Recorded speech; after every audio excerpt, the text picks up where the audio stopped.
Night House stars Rebecca Hall as Beth. Reeling from the unexpected death of her husband, she's left alone in the lakeside home he built for her. She tries as best as she can to keep together, but disturbing visions of a presence in the house call to her, beckoning with a ghostly allure. Against the advice of her friends, she begins digging into his belongings, yearning for answers.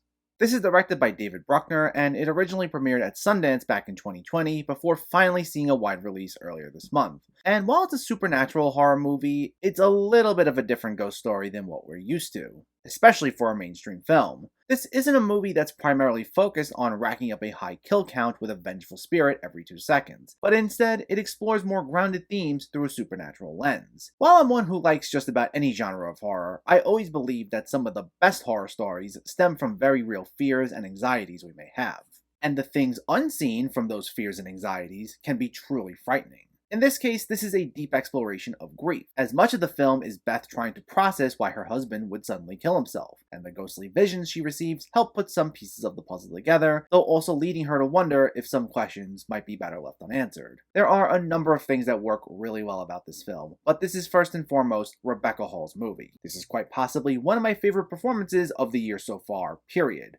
She conveys the perfect blend of sadness, anger, and confusion that Beth is feeling, managing to consistently have all three on display at once in a manner that I found breathtaking. She gives us a character who we find ourselves connecting with instantly for just how real she felt, and we find ourselves rooting for her even as her quest for closure turns into an obsession. There was something truly hypnotic about the way she moved through each scene. Everything from dark jokes she would make in order to cope, to simple moments of silence where she'd just give a particular look, would strike such an emotional chord that you'd want to be there every step of the way and hope she finds what she's looking for. And to complement her performance are so many technical achievements that were aesthetically pleasing. I especially like the forms the spirits would take in this film, as it would subtly blend itself into the furniture around the house to take on a humanoid shape. Now, while I'm sure part of it was CG, the idea was that if the camera just panned away from the shape that was formed, even slightly, it would then look like nothing was there, and I thought that was executed really well. Plus, the score would set the mood wonderfully, shifting from haunting in its more frightening moments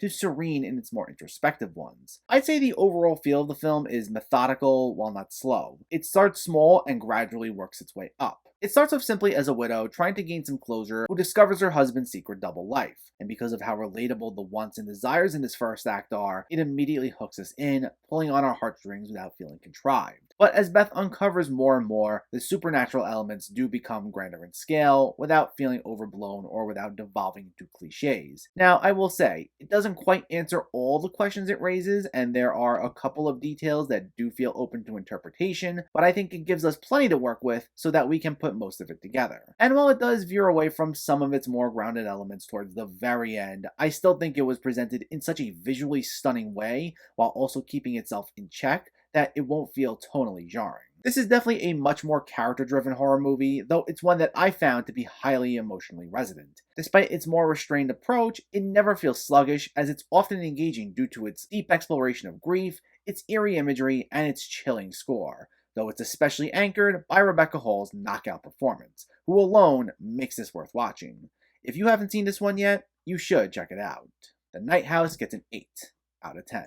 So let me know, did you see The Night House, or are you planning to see it, and what were your thoughts? Was this one of your favorite horror movies this year? Was this one of your favorite Rebecca Hall movies? Let me know in the comments below so we can discuss. Also, if you enjoyed this video, please like it and share it, and for more movie reviews and film discussion, please make sure to hit that subscribe button to stay updated. Thanks for watching everyone, and keep having fun with film.